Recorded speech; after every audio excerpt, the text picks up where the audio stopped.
Kalian pasti pernah mendengar berita-berita bencana di Indonesia, atau mendengar berita tentang demonstrasi yang terjadi di Jakarta. Dalam hati kalian akan berpikir, mengapa atau bagaimana semuanya bisa terjadi. Semua hal tentu tidak serta-merta muncul secara tiba-tiba. Ada akibat, pasti ada sebab yang mengawalinya. Teks eksplanasi datang untuk menjawab pertanyaan-pertanyaan tersebut. Mari kita pelajari lebih lanjut.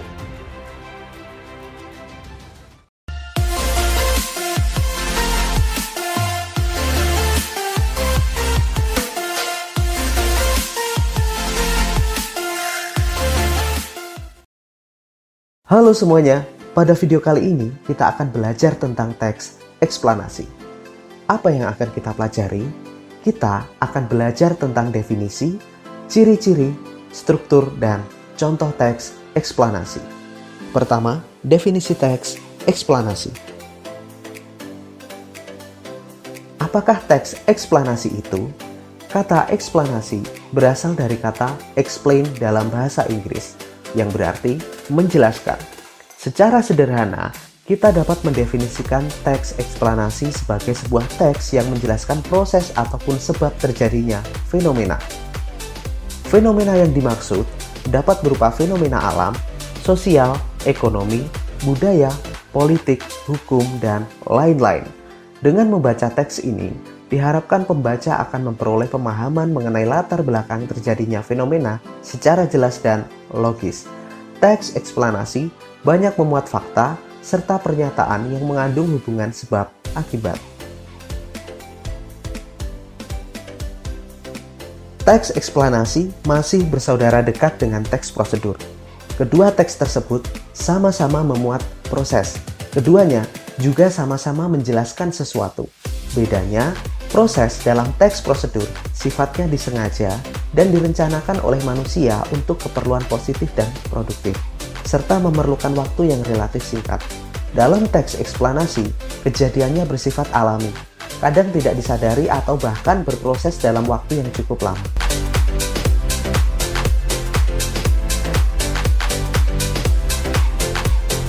Dalam setiap peristiwa atau fenomena, selalu ada dua atau lebih aspek yang saling berhubungan, saling memengaruhi atau menunjukkan hubungan kausalitas atau sebab akibat.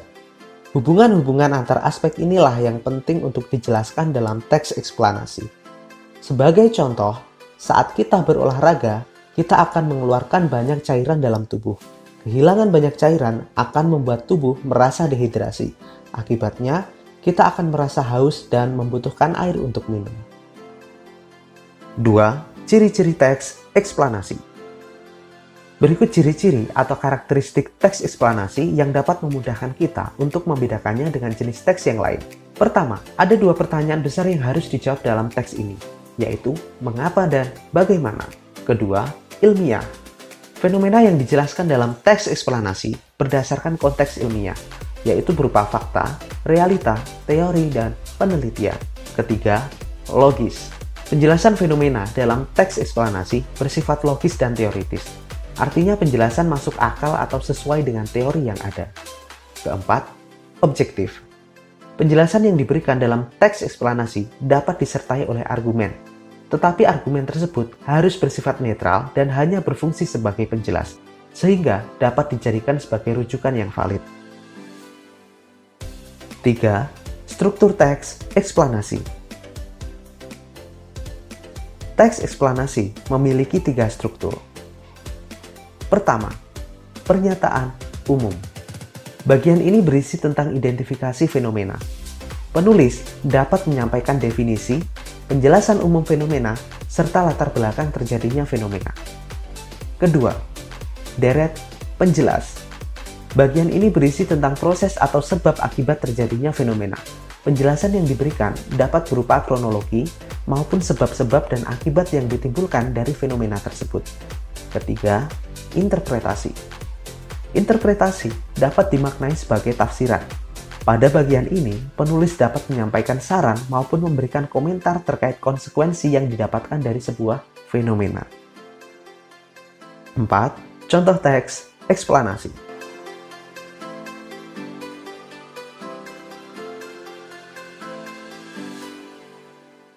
Supaya kalian lebih memahami materi ini, bacalah contoh teks tentang resesi ekonomi berikut.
Jika kalian perhatikan, paragraf pertama merupakan bagian pernyataan umum. Pada bagian ini, dijelaskan tentang latar belakang terjadinya resesi ekonomi, yaitu adanya inflasi. Kemudian, juga dijelaskan mengenai definisi resesi ekonomi. Paragraf kedua sampai paragraf keempat merupakan bagian deret penjelas. Pada bagian ini, dijelaskan mengenai tanda-tanda resesi ekonomi dan dampak dari resesi ekonomi yang diawali dengan adanya kebangkrutan ekonomi. Kemudian, apabila masih berlanjut, akan berdampak pada depresi ekonomi. Paragraf terakhir merupakan bagian interpretasi. Pada bagian ini, dijelaskan tentang upaya yang perlu dilakukan oleh pemerintah jika terjadi resesi ekonomi. Kalau kita perhatikan, teks tersebut menjelaskan dua pertanyaan besar, yaitu mengapa dan bagaimana.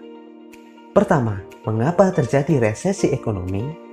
Resesi ekonomi terjadi karena adanya penurunan nilai pertumbuhan ekonomi real menjadi negatif sepanjang sepertiga tahun berturut-turut. Kedua, bagaimana tanda-tanda terjadi resesi ekonomi? Tanda-tanda awal terjadinya resesi ekonomi dapat tercermin dalam beberapa kriteria sebagai berikut. Pertama, indeks bursa efek turun terus-menerus. Kedua, banyak barang dan kredit yang ditawarkan. Ketiga, banyak pemutusan hubungan kerja. Dan keempat, banyak tempat usaha mengalami penutupan atau gulung tikar. Teks tersebut juga dapat menjelaskan sebab dan akibat dari resesi ekonomi. Yang pertama, topiknya adalah resesi ekonomi. Penyebabnya, penurunan nilai pertumbuhan ekonomi real menjadi negatif sepanjang sepertiga tahun berturut-turut. Akibatnya adalah kebangkrutan ekonomi yang berujung pada depresi ekonomi. Terima kasih sudah menyimak materi yang saya berikan pada video ini. Sebelum meninggalkan video ini, jangan lupa klik tombol subscribe. Jika kalian memiliki pertanyaan, silahkan tulis di kolom komentar, like dan share jika menurut kalian video ini membantu kalian dalam belajar. Terima kasih, salam literasi.